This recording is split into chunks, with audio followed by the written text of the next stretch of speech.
Nous sommes à Silver Economy Expo à Paris Porte de Versailles en 2021, qui est un des principaux salons sur la Silver Economy. Et nous sommes avec le gagnant, plutôt la gagnante du concours Silver Academy. Le gagnant, c'est Autonomia, et nous sommes avec sa directrice associée, Constance Wiblet. Bonjour Constance. Bonjour.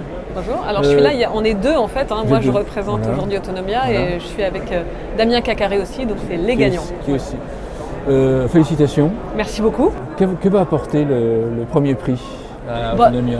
D'abord, une immense fierté quand même, il faut le dire, parce que ça fait un an, un peu plus d'un an maintenant, un an et demi qu'avec Damien on travaille au quotidien, vraiment d'arrache-pied sur ce projet, qui n'est plus un projet d'ailleurs, puisqu'on a déjà 4 conseillères qui sont en France. Mais donc en fait il y a vraiment un sentiment de reconnaissance, reconnaissance de la profession pour tout le travail qu'on a fait, pour les idées qu'on a eues, pour les risques qu'on prend, etc. Et donc ça c'est vraiment une grande fierté. D'abord le premier sentiment c'était ça. Autonomia, c'est Care Manager. Care Manager, peut-être présenter pour ceux qui ne connaissent pas encore le métier. Alors nous on ne dit pas Care Manager. D'accord. On a choisi de franciser et de cibler. C'est-à-dire conseiller du grand âge. Conseiller grand âge, exactement. Exactement. Alors là où Care Manager, on va parler justement, le métier s'adresse à des personnes en situation de dépendance, mais de tout type de personnes en situation de dépendance, même des jeunes, etc. Nous, on a décidé à la fois de franciser, donc de dire conseiller grand âge, mais aussi de cibler, parce que nous, chez Autonomia, on s'adresse uniquement aux personnes du grand âge. D'accord, d'accord. Voilà. La vision du conseiller du grand âge, votre vision du sujet, comment est-ce que vous allez aborder? C'est distanciel, c'est présentiel? Alors chez Autonomia, on a fait le choix de la proximité. Donc Autonomia, c'est un réseau de conseillers grand âge qui permettent aux personnes âgées, à Odette, à Edmond, à Madeleine, de choisir de rester vivre chez eux le plus longtemps possible. Donc, et en fait, le conseiller Autonomia, il fait 3 choses. Première étape, il va évaluer. Donc il va aller chez Odette.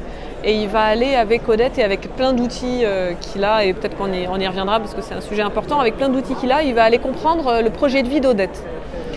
Qu'est-ce que Odette, comment elle vit au quotidien, qu'est-ce qu'elle veut faire, qu'est-ce qu'elle a envie de faire, quels sont ses besoins, qu'est-ce qu'elle veut continuer à faire, où est-ce qu'elle a besoin d'aide, etc. Donc on n'est pas du tout sur le sujet de la grille Agir, c'est très important, on est sur vraiment cette question du projet de vie global. On regarde aussi les aides possibles, on va regarder aussi, avec une formation d'agent sentinelle qu'ont nos conseillers grand âge, on va regarder l'ergothérapie, on va regarder la maison, on va aller regarder aussi ce qu'on appelle la santé juridique des clients, parce qu'il y a des vrais sujets au moment de l'entrée en dépendance autour du juridique. Donc voilà, on va aller regarder tout ça, c'est la première phase d'évaluation qu'on appelle le diagnostic 360. Ensuite, le conseiller grand âge va faire le plan de coordination, on peut appeler ça feuille de route aussi, ça dépend. Donc le plan de coordination, dans ce plan de coordination, il va dire voilà Odette, de ce que j'ai vu dans votre projet de vie, pour pouvoir rester chez vous, vous avez besoin de. Et alors ça va être aussi bien les besoins essentiels, on va dire auxiliaire de vie, portage de repas, etc. Il va y avoir aussi, j'imagine, un portrait type d'Odette, donc auxiliaire de vie, tendeur, portage de repas, tel type de portage de repas, parce que dans le projet de vie, on est capable de détecter aussi si la personne, ça ira très bien avec le portage de repas, on va dire un peu classique, des besoins spécifiques ou des envies spécifiques aussi, parce qu'on peut aussi avoir envie d'un bon repas. On sait que le sujet de l'alimentation chez les personnes âgées, il est extrêmement clé. Donc voilà, tous ces sujets-là. Et puis il peut y avoir quelqu'un pour sortir son chien, quelqu'un pour s'occuper de son jardin, et puis travailler le lien social aussi, la conversation de courtoisie, aller travailler aussi évidemment tout ce qui va être téléassistance, etc.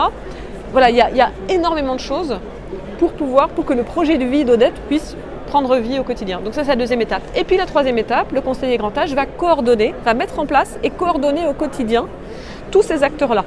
Alors on pourrait se dire, bah oui, mais enfin une fois qu'il a mis en place, la coordination ça roule tout seul, mais que nenni.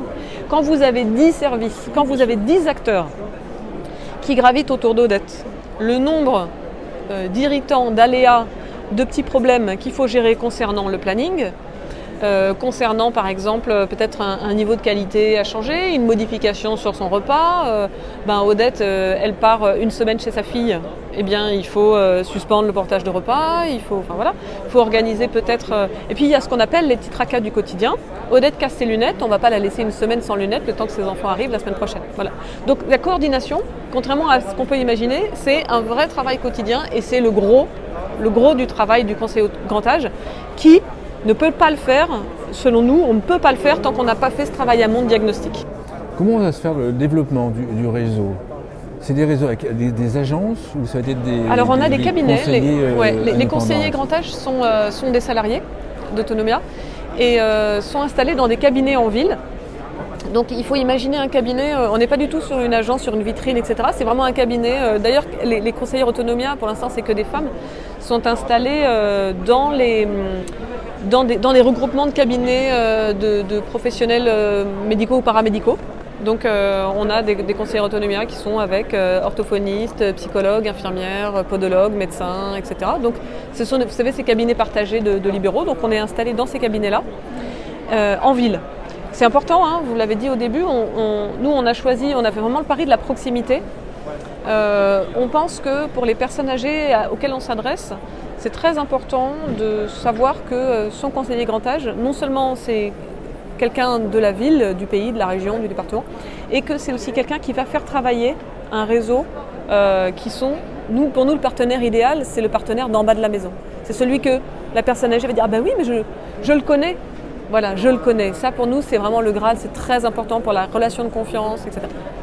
Évidemment, le premier critère, c'est la qualité. Mais la proximité est très importante aussi. On arrive à estimer le nombre de conseillers grand âge dont la France va avoir besoin dont la France va avoir besoin, globalement, on pourrait faire le calcul. Ou alors sur une ville, sur Le Mans, par exemple. Alors, nous, on a imaginé un conseiller grand âge pour un bassin de population de 200 000 personnes à peu près. Un pour 200 000.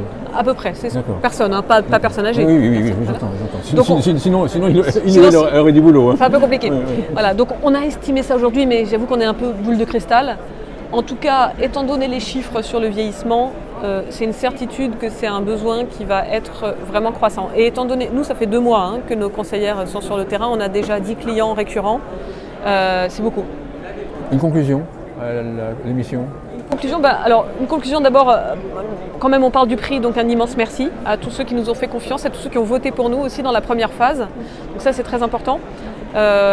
Beaucoup de remerciements et de reconnaissance aussi à nos conseillères qui sont sur le terrain et qui sont vraiment des personnes déterminées à permettre à Odette de vieillir chez elle et de choisir sa vieillesse. Super Constance, merci Constance Hublé. Je rappelle que vous êtes directrice associée d'Autonomia et bravo pour le premier prix. Merci. Merci beaucoup. Merci beaucoup.